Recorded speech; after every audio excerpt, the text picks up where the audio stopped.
This Giga Chad hunk of a man just went and dropped a bomb on the entire Star Rail community. He is going to be a free character up until patch 2.1. You can retrieve him as a free character from your mail when his banner drops in the 1.6 patch. This is the first time we've ever gotten a free 5-star character from Hoyoverse, not counting Aloy, of course.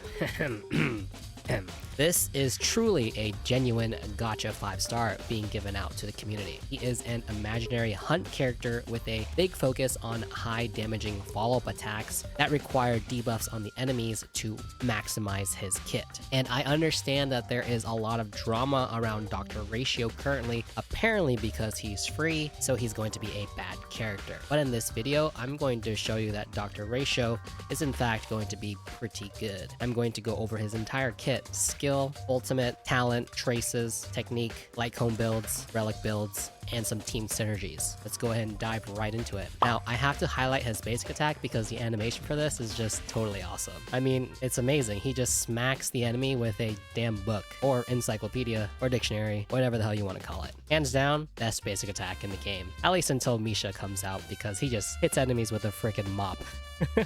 Anyway, moving on. His skill is pretty ordinary. It is a single target attack that deals imaginary damage, and the scaling for this at talent level 10 is 150% of his attack.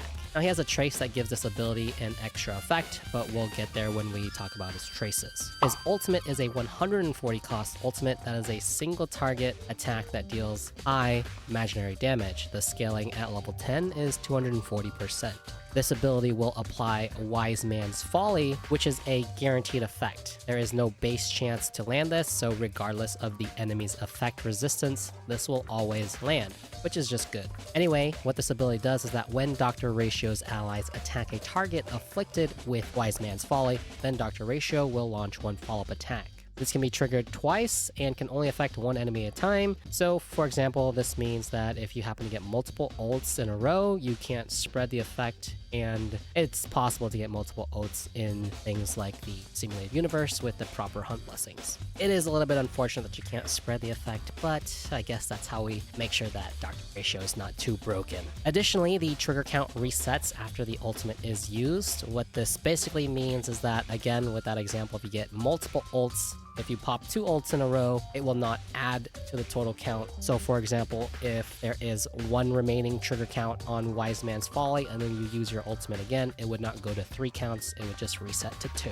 Now the total scaling on his ultimate damage plus the 2 follow-up attacks at level 10 ends up being 240% plus 270 plus 270, and that is 780% total damage of his attack. That's pretty strong for an ultimate, in my opinion, just in terms of raw scaling. Now moving on to his talent. When using his skill, Dr. Ratio has a 40% fixed chance to launch a follow-up attack against his target one time, dealing imaginary damage. The scaling on this is 270% of his attack at talent level 10. That is incredibly powerful. Massive scaling. Then, for each debuff the target has, the fixed chance increases by 20%. So this means in order to guarantee 100% that the follow-up attack will be launched, the enemy needs to have at least 3 debuffs. However, he does have traces where we will want more debuffs on the enemy, but again, we'll go over that when we talk about his traces. If the enemy happens to be defeated before the follow-up attack occurs, so you happen to kill them with the skill, then he will launch the follow-up attack onto a random enemy instead. That is just a very nice quality of life, so we get some guaranteed damage off of it if we happen to kill, for example, smaller mob type enemies. This is great, so we just don't lose out on that damage.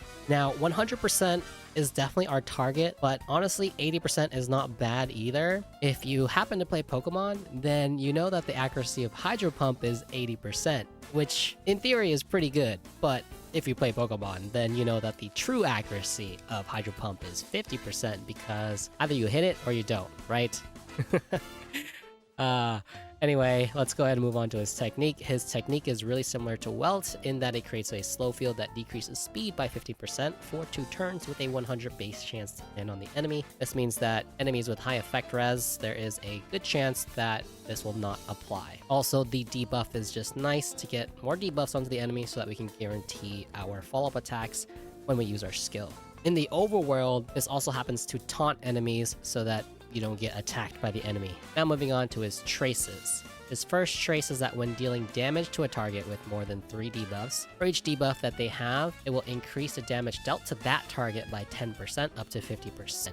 This means that we need at least 5 debuffs to maximize this trace. To make this trace a little bit more clear, the minimum amount of debuffs that you need in order to trigger this is 3. Once you hit that minimum, then you will get 30% damage. Once you get 4 debuffs, that's 40%, and once you hit that 5 debuffs maximum, then you'll get the 50% damage boost. So at a minimum, 30%, at a maximum, 50%. And 5 debuffs is all that we need. His second trace is that when using a skill to attack an enemy, there's a 100 base chance to reduce the target's effect res. This is another part of his kit that has a base chance to land some kind of debuff, and so this means that effect hit rate is actually a decent substat to build on Dr. Ratio. His third trace is that when Dr. Ratio uses his skill, for every debuff the target has, crit rate increases by 2.5% and crit damage increases by 5%. This is able to stack 6 times, and in order to maximize this trace, we need 6 debuffs. Once maxed out, we get 15% crit rate boost and 30% crit damage boost. This also seems to be a permanent boost for the rest of the battle, so we definitely want to get this buff online as quick as possible, especially in those longer fights. So basically, like most of his other abilities, we want to be able to apply those debuffs as quick as possible. Ideally at the start of the turn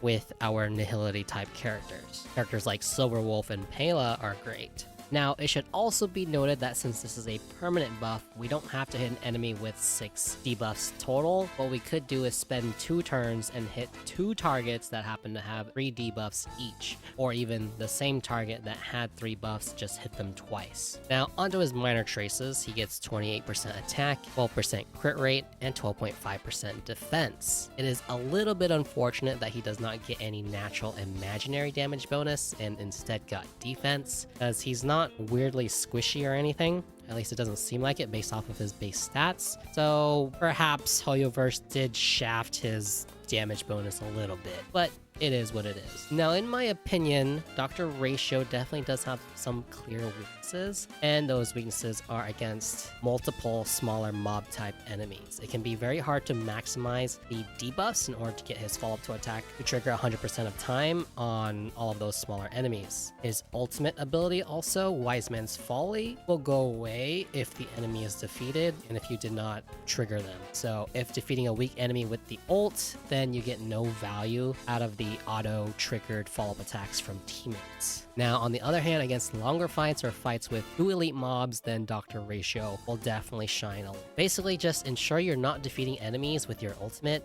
and be aware of enemies that can summon new mobs, because it could be difficult to get your debuffs onto those newly spawned mobs, because you gotta reapply your debuffs onto them. And especially if there's multiple, and if you're using a character like Silverwolf to apply debuffs, she is a purely single target debuffer, so it could be hard to apply at least 3 debuffs onto multiple enemies in a reasonable amount of time. Now let's go ahead and move on to some relic builds for Dr. Ratio. By far, one of his best sets is going to be the Imaginary set, the Wastelander of Banditry, giving us 10% crit rate against debuffed enemies and 20% crit damage against imprisoned enemies. The next set is the Quantum set, especially if you're using Silverwolf, because there's a good chance that we'll implant Quantum Weakness onto the enemy, and then you will get a 20% defense ignoring ability onto his attacks. Now, of course, the 10% quantum damage is going to be useless. The Ash Blazing Grand Duke is a decent set, however only the 2-piece set, because the 4-piece set doesn't work very well with his kit. His follow-up attack is only a single hit, so we cannot really maximize the attack bonus on the 4-piece set effect. In terms of planar ornament sets, the Firmament Glamoth front line is a great one, just for some extra damage bonus, and we should definitely be building Dr. Ratio for speed. So if you can hit that maximum speed breakpoint, then you can get an extra 18% damage bonus. Inert Salsodo is also a great option, 8% extra crit rate for more consistent crit damage numbers, and also increasing his ult and follow-up attack damage. His follow-up attack damage is definitely his highest source of damage, so boosting that is great. Now, in terms of main stats, you want to build him as a typical crit damage hyper carry, or just DPS in general, so you'll want to go with crit rate or crit damage depending on your substats. Most likely you'll want crit damage, He has lots of sources of crit rate in his kit naturally. Speed on the boots, so he can get more turns to generate more energy, and also just use more skills for more chances to launch follow-up attacks. Imaginary damage orb, and attack percentage link rope. Now, in terms of Lightcones, this is where things get a little dicey because many of his 4-star options just really are not great. His signature Lightcone is just miles ahead of almost everything that we have. The Harder Shop Lightcone is the next best, but it's still just nothing compared to his signature Lightcone. So cruising in the Stellar Sea gives us some extra crit rate and some extra attack if we defeat enemies. And for 4-star options, for example, Swordplay, it's very hard to maximize this Lightcone because his attacks only hit 1 time, so we're only getting 1 buff every time he uses an ability. Subscribe for More is not a great option because most of his damage comes from his talent and not his skill. Other 4-star options are Silence Remains, which is just crit rate and attack. When you compare that to his signature Lightcone, just the amount of buffs that you get out of his signature Lightcone is just way more. The free Lightcone that we get gives us extra speed and some damage bonus, but it's not very consistent. If you get hit, then the ability goes away. So Dr. Ratio definitely wants his signature Lightcone. With that said, I really hope that y'all win your 75/25 on the Lightcone banner, and he's free, so it definitely gives you more chances to do so. Good luck, everybody. Really. I hope you all win. Now let's go ahead and move on to team synergies. The most obvious character is going to be Topaz and her Lightcone. Proof of Debt and the Tame state from the Lightcone are both debuffs. So this just helps us get more consistent follow-up attack. Silver Wolf is also great, like I mentioned a little bit before. She applies tons of debuffs, but she is purely single target debuff. Kayla has a defense shred ability debuff that can apply to multiple targets, so that's pretty nice. And then also dot characters in general. These characters usually apply at least 2 debuffs. For example, Sampo is Wind Shear and dot vulnerability. Gwenhyphen is burn and fire kiss. And then if you happen to break a weakness onto an enemy, then that is a 3rd debuff. There are also characters in the game that have negative effects on enemies, but their abilities don't actually count as debuffs. For example, Hanya and her burden ability, and Clara with her mark of counter. These are actually categorized as other effects and not debuffs. So we probably don't want to be running these characters alongside Dr. Ratio.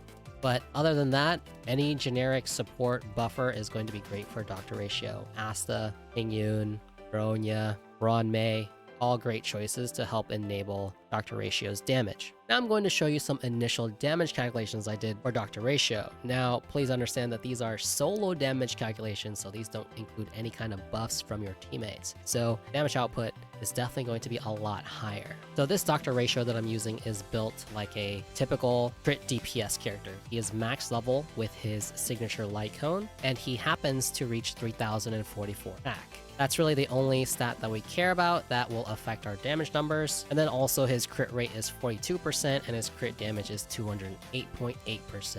Now in order to reach that crit, these are all coming from his traces, his relics, his Lightcone, not even including any substats from relics. So this crit ratio can definitely be a lot more. His imaginary damage is 48.8%. This is determined by the orb that he's using and also because we are using a 4-piece banditry set. That also improves our crit ratio.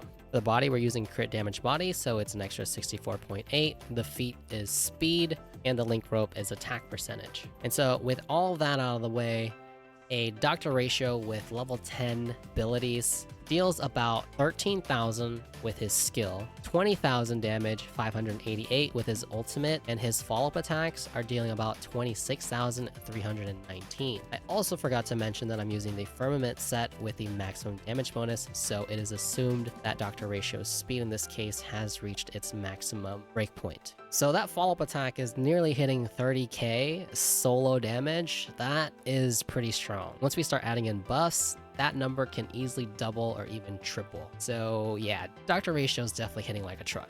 This character definitely has a lot of potential. The only thing that holds him back is being able to play around his kit, making sure that we hit those debuffs and making sure that we are maximizing the effect of Wise Man's Folly. So that's Dr. Ratio. Are you guys going to be building him since he's free after all? Are you guys going to be going for his Lightcone? Because I definitely recommend that you do if you're going to be playing him. And in the meantime, guys, go ahead and check out some other content on the channel.